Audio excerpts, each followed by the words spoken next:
大家好，歡迎收睇 Girls Mood。開始之前記得先點讚、訂閱同埋撳埋小鈴鐺。今日將會為大家報道3宗消息，分別係中年好聲音4許雲妮沙膽演出，胡楓破紀錄開演唱會，星光熠熠，同埋小 S 回憶同大 S 阿嫲嘅珍貴日本追星之旅。第一單猛料，等我哋一齊嚟睇下尋晚啱啱播出嘅大型歌唱比賽，由保濟院130週年呈獻嘅中年好聲音4。尋晚播出嘅係大家期待已久嘅安歌之夜上半場，戰況可以話係非常之激烈。幾位參賽者都使出渾身解數，不過當中最引人注目、令人眼前一亮嘅，絕對係異軍突起嘅許雲妮。許雲妮喺今次嘅比賽入面真係非常之沙膽，佢選擇挑戰難度極高嘅經典歌曲《愛你》。喺成個演唱過程入面，佢由頭到尾都表現得好有層次感。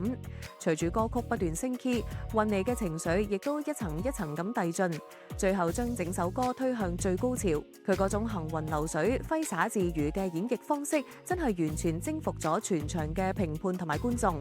最後成功斬獲咗91分嘅超高分數，令全場轟動。評判張佳添睇完之後都讚不絕口，話雲妮唱出咗自己獨特嘅味道，仲形容佢係一個全新嘅大威脅。張佳添指出，許雲妮呢3個字已經慢慢成為一股好有威脅性嘅勢力，對於所有參賽者嚟講都係一個好大嘅威脅。而今集擔任特別嘉賓嘅許志安都大讚佢嘅表現，話自己喺歌曲一開頭嘅時候就已經被雲妮擊中咗，有一種屏息靜氣嘅感覺，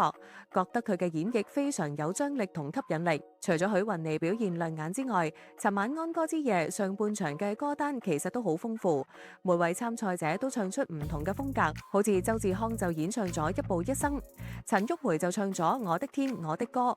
許美琪帶嚟星河感覺，卓侯燕就挑戰世紀沒煙花，仲有尹景順唱半天假，同埋蔡美謝演唱爛泥。另外，今集仲有聯同許志安同車婉婉帶嚟夢幻合唱經典金曲《會過去的》，令到現場氣氛更加高漲。而資深傳媒人查小欣同埋馬天佑今次亦都有擔任知音人，喺現場分享佢哋嘅專業睇法。不過有人歡喜就有人愁。今集周志康、許美琪同埋卓侯燕因為表現未如理想，最後不幸要跌入待定區。評判海怡就指出，許美琪喺唱高音嘅時候好似過分用力，聽落有啲吃力。而張佳添亦都覺得美琪喺演唱初段表現得有少許木獨，未能完全投入到歌曲嘅悲傷氣氛入面。去到後半段先至能夠發揮出應有嘅水準。至於卓侯燕嘅情況就更加大鑊，佢一開始唱世紀沒煙花嘅時候就已經出現甩 beat 嘅情況，拍子跟唔上，搞到台下嘅評判肥媽都非常之肉緊，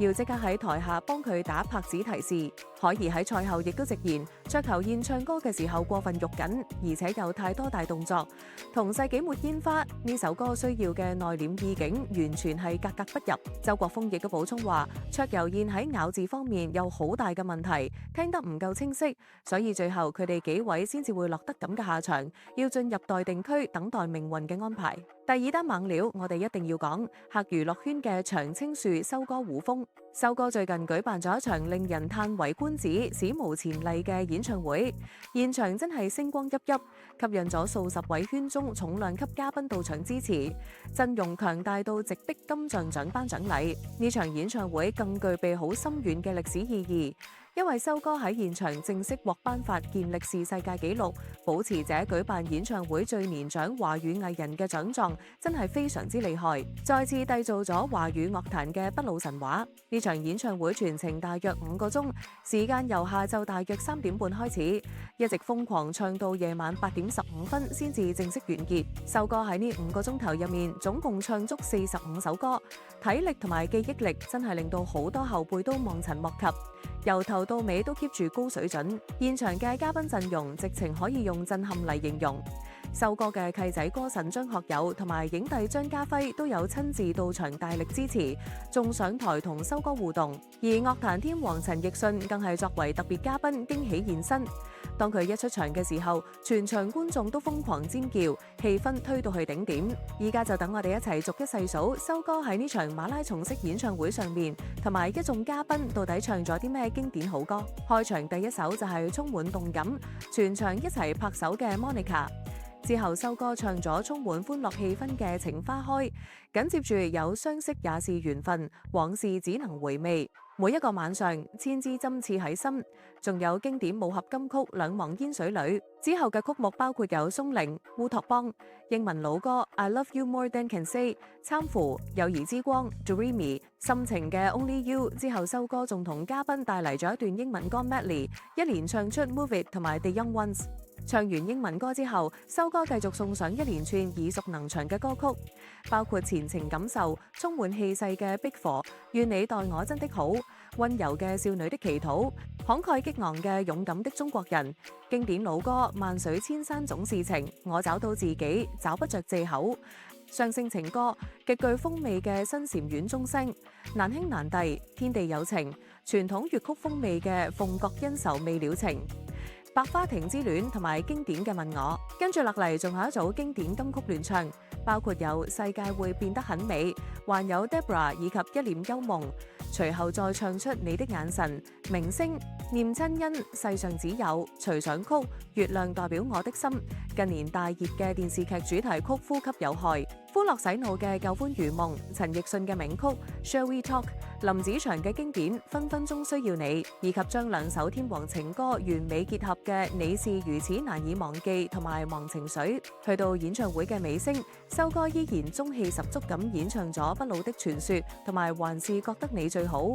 最後全場全體大合唱經典至極嘅朋友同埋 Chaser， 為呢個長達5個鐘頭唱足45首歌嘅完美舞台畫上完美嘅句號。第三單猛料，我哋一齊嚟關心下台灣藝人小施徐熙娣最新分享嘅感人故事。小施近日喺社交網絡上面發表咗一篇長文，同大家分享咗佢同已經過身嘅姐姐大 S 徐熙媛以及佢哋亞馬一齊去旅行嘅珍貴舊回憶。自旅行間不但重現咗佢哋後生嗰陣嘅搞笑追星趣事，更加流露出一份對姐姐無盡嘅思念同埋依戀，真係睇到好多網民都非常之心酸同感動。呢篇貼文將時間帶翻去大 S 同小 S 兩姊妹讀國中嘅時代，當年佢哋兩個人非常之瘋狂迷戀當時日本紅透半邊天嘅男團 SMAP 同埋光源氏。為咗可以親眼見到自己心愛嘅偶像，呢兩姊妹當年竟然瞞住徐媽媽，暗中走去報名參加日本旅行團，以為可以神不知鬼不覺咁偷偷去日本追星。點知因為兩個人當時都仲未滿18歲，旅行社按照嚴格規定，必須要取得家長嘅同意簽名先至可以出發。於是旅行社一個電話就直接打咗去佢哋屋企核實。徐媽媽一聽完電話發現真相，當場火冒三丈，非常之憤怒。不過徐媽媽當時亦都好聰明咁諗出咗一個神妙嘅計策。佢同兩姊妹講，未成年想自己兩個人去日本就絕對冇可能，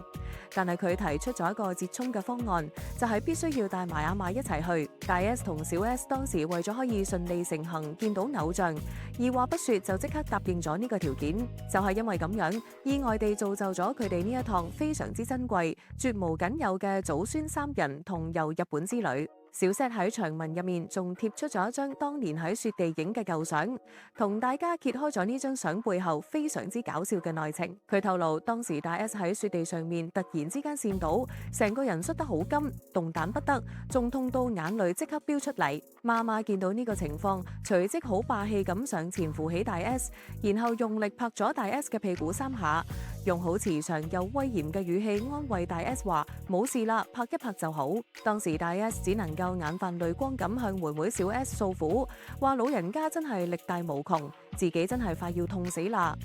而小 S 當時就喺旁邊死忍住偷笑，兩姊妹嘅互動非常之溫馨野笑。依家重新睇翻呢張相，小 S 內心感嘆話非常之慶幸當年有亞媽同行，因為呢次好似係佢哋唯一一次同亞媽一齊出國去旅行。最後小 S 仲喺文字入面隔空向大 S 說：珊，你現在可以跟阿嫲說，真的很痛啦。佢坦言自己直到近日都依然會不斷發信息留言俾姐姐大 S， 因為生命入面有好多嘅事情，真係只有大 S 先至會明白。可惜嘅係依家已經再聽唔到姐姐嘅答案。不過小 S 都話冇關係，只要可以繼續同大 S 講，佢內心就已經覺得好滿足。最後更寫上愛你 forever。呢份真摯嘅告白度，盡咗佢哋兩姊妹之間長達幾十年無可替代嘅深厚感情，令到所有網民睇完都為之動容。多謝收睇 Girls Mood，唔知大家對於以上幾宗消息有啲咩睇法呢？歡迎喺留言區分享你嘅意見，我哋下次再見。